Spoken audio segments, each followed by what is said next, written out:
Γεια σας και καλώς ήρθατε σε ακόμα ένα βίντεο αυτού εδώ του καναλιού. Για όσους έρχεστε πρώτη φορά στο κανάλι, γεια σου, ονομάζομαι Μόνικα.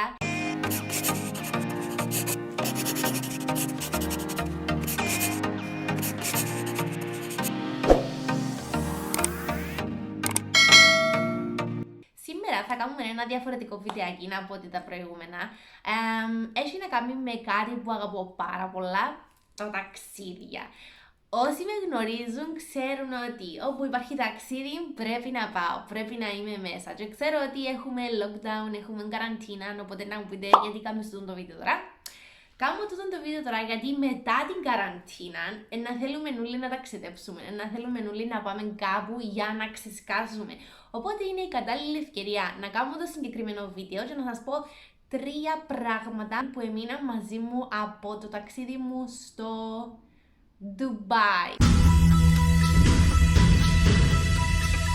Για αρχή το Ντουμπάι ήταν ένα από τα πιο ωραία ταξίδια που έκανα ever και πρέπει να κρατήσω μόνο 3 μέρη που επία και αρέσαν μου πάρα πολλά.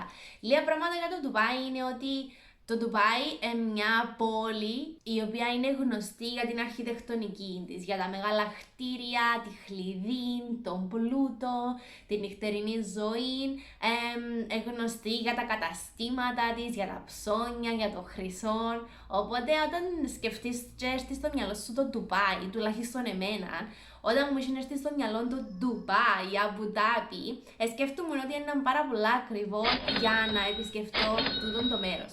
Ευτυχώς δεν ήταν. Για μια εβδομάδα, 5 ξενοδοχείο μπορεί να ήταν 200 ευρώ και ενώ 5 καμία σχέση με τα 5 και σε τιμές και σε ποιότητα που υπάρχουν σε Κύπρο και Ελλάδα. Το καλό είναι ότι στο Ντουμπάι, στην πόλη, υπάρχουν διάφορες κουλτούρες, πολιτισμοί κτλ.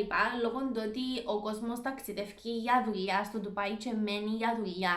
Οπότε όλοι ξέρουν αγγλικά και όλοι είναι πρόθυμοι να σε βοηθήσουν. Όμως, αν θα επισκεφτείς και άλλες πόλεις γύρω από το Ντουμπάι κτλ.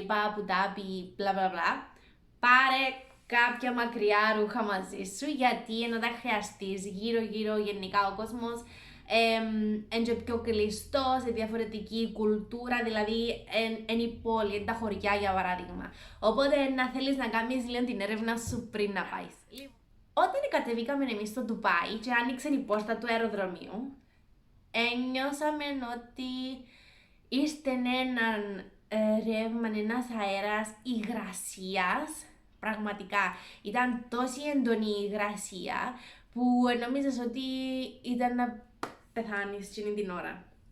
Ευτυχώς όμως δεν χρειάστηκε να μείνουμε πάρα πολύ ώρα έξω, λόγω του ότι στο Ντουμπάι υπάρχουν παντού κλιματιστικά, δηλαδή μέχρι και στη στάση του λεωφορείου υπήρχε air condition έξω, άρα δεν χρειάζεται καν να βγαίνεις έξω. Το πρώτο μέρος που θέλω να μοιραστώ μαζί σας είναι το Dubai Mall. Το mall στο Ντουμπάι είναι τεράστιο. Δεν ξέρω, τεράστιο με όλη τη σημασία της λέξης. Δηλαδή, μια μέρα δεν είναι αρκετή για να γυρίσεις ολόκληρο το mall. Θέλεις 2-3 μέρες κτλ. Για να τα δεις όλα τα καταστήματα που υπάρχουν μέσα. Μέσα σε τούτο το mall υπάρχει ένα τεράστιο ενιδρίο. Υπάρχει μέρος μέσα στο ενιδρίο που μπορούν να σε βάλουν μέσα σε βαρκούλα και να σου κάνουν ξενάγηση. Μπορείς αν περπατάς ας πούμε στο mall και βλέπεις τα καταστήματα. Υπάρχουν γυάλες, που το ενιδρίο τεράστιες και βλέπεις μέσα άνθρωπους που κάνουν κατάδυση, βλέπεις τους καρχαρίες, βλέπεις τα πάντα. Είναι κάτι απίστευτο. Υπάρχει ζωολογικός κήπος, υπάρχει ένα παγοδρόμιο που κάνουν και σκι επίσης, όχι σκι, παίζουν χόκι. Υπάρχει είσοδος για τον Burj Khalifa που είναι το δεύτερο μέρος που θα σας συστήσω να πάτε και επίσης έξω από το mall υπάρχουν συντριβάνια. Ήταν το πιο ωραίο show με συντριβάνια που είδα ever.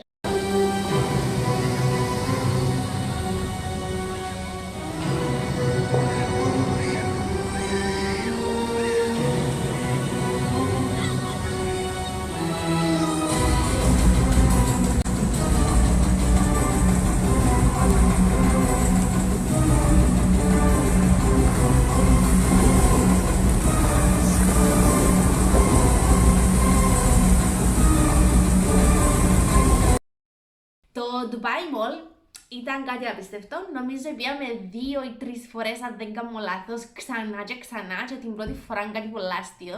Την πρώτη μέρα είχαμε πάει σε έναν εστιατόριο και άρεσε μας πάρα πολλά και λέμε τέλεια. Θέλουμε να πάμε και τη δεύτερη μέρα. Τη δεύτερη μέρα δεν βρίσκαμε το εστιατόριο και νομίζαμε ότι ήταν σε άλλον όροφο. Δηλαδή είχαμε πάει στον πρώτο όροφο και νομίζαμε ότι ήταν στο 0, κάπως έτσι. Τελικά, δεν ήταν 2 εστιατόρια σε 2 όροφους, ήταν ένα εστιατόριο που είχε 2 εισόδους. Οπότε καταλαβαίνετε πόσο τεράστιο ήταν. Είχε ταξί μέσα στο mall για να σε παίρνει. Ένα application του mall με χάρτη για να σου δείχνει πού είναι το κάθε τι, πού βρίσκεσαι κτλ. Γιατί ήταν τόσο μεγάλο και χάνεσουν, παιδιά. Ήταν απίστευτο. Συστήνω σας σίγουρα να πάτε στο Dubai Mall. Ήταν μια εμπειρία που να μείνει αξεχαστή. Να δείτε το show με τα συντριβάνια έξω. Έχει επίσης 2 συντριβάνια, όχι συντριβάνια, καταράχτες μέσα. Απίστευτον. Γενικά περπατάς και είσαι με το κινητό για να βγάλεις φωτογραφίες, ό,τι δεις, βίντεο, ό,τι δεις. Έπρεπε να αποτυπώσω τα πάντα στη μνήμη μου και του κινητού μου. Δεύτερο μέρος που συστήνω να πάτε είναι στο Burj Khalifa. Το Burj Khalifa έχει είσοδο μέσω του Dubai Mall, άρα υπάρχει μια είσοδος και ανεβαίνεις πάνω. Τώρα θέλω να σας πω ότι το Burj Khalifa είναι το τεράστιο κτίριο. Βασικά είναι το πιο μεγάλο κτίριο σε ολόκληρο τον κόσμο, το πιο ψηλό κτίριο σε ολόκληρο τον κόσμο από το 2009-2010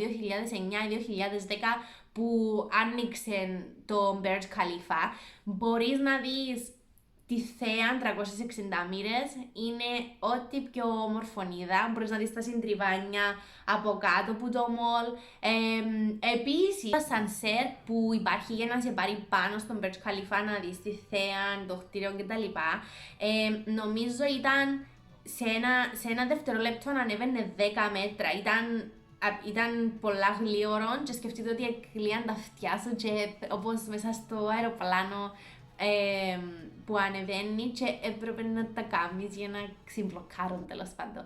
Το Burj Khalifa ήταν επίσης μια απίστευτη εμπειρία. Ανεβαίνοντας πάνω δείχνει σου την ιστορία μέσω από βιντεάκια, διάφορα fun facts που είναι πολύ ενδιαφέρον να δεις ότι ένα κτίριο, νομίζω το συγκεκριμένο κτίριο χτίστηκε σε 6 χρόνια και αν το συγκρίνουμε με κάποια κτίρια ή οτιδήποτε έργα που υπάρχουν σε Κύπρο και Ελλάδα, έτσι κτίριο δεν χτίζεται μέσα σε 6 χρόνια, μάλλον 10 ετία, 20 ετία κτλ.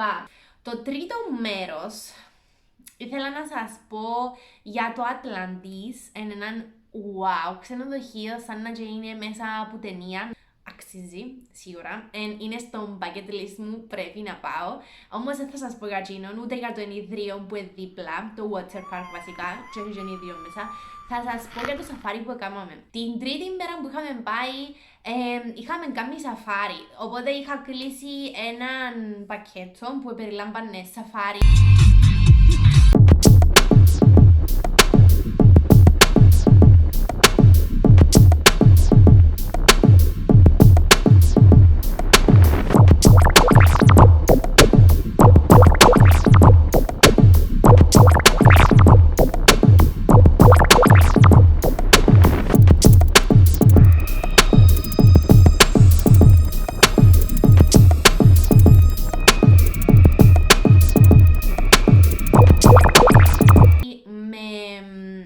Μοτόρες, είχαμε ανεβεί σε καμήλα και είχαμε πάει επίσης σε έναν κατακλυσμό στον οποίο είχαμε δει show παραδοσιακό, σε χορεύκαν, είχα κάνει τατσού χένα, είχε φαγητό, γνωρίσαμε και άλλον κόσμο, μουσική, show με φωτιά.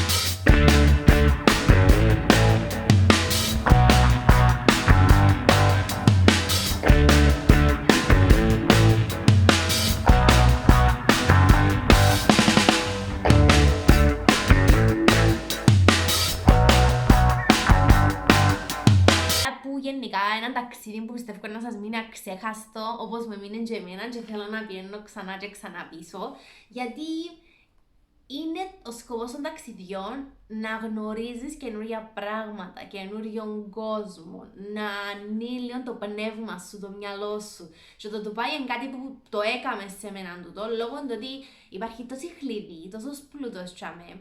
Και κάνεις να σκεφτείς πού είσαι, πού μπορείς να πάεις, τι προοπτικές έχεις, τι εναλλακτικές έχεις. Και σίγουρα είναι ένα ταξίδι που να το θυμάσαι για πάντα.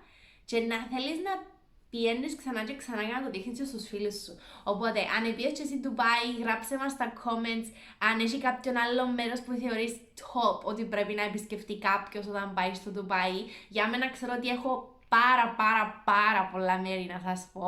Όμως τούτα ήταν τα 3 πιο σημαντικά πράγματα που πρέπει να κάνετε. Κάτι τελευταίο σαν bonus tip για μέρος που πρέπει να πάτε. Λοιπόν, στο Ντουμπάι δεν μετακινούνται μόνο με ταξί, αυτοκίνητα, Tesla κτλ. Uber.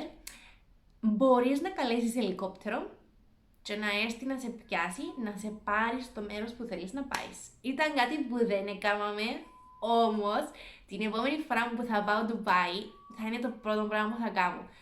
Σκεφτείτε να έρθει να σε πιάσει έναν ελικόπτερο και να σε πάρει, ξέρω εγώ, στο water park. Παιδιά, δεν το καταλάβετε ως τώρα, τα ταξίδια αγαπώ τα πάρα πολλά, να κάνουμε και άλλα βίντεο με ταξίδια γενικά. Γράψτε μου στα σχόλια αν πείτε και εσείς Ντουμπάι, αν θέλετε να πάτε Ντουμπάι, αν έχετε κάποια ερώτηση για το Ντουμπάι, γράψτε μου στα comments και να σας απαντήσω ευχαρίστως. Βάστε ένα like στο βίντεο, κάνετε subscribe, κάνετε tag κάποιον που θέλετε να πάτε μαζί του στο Ντουμπάι και θα σας δω στο επόμενο βιντεάκι, παιδιά. Bye bye!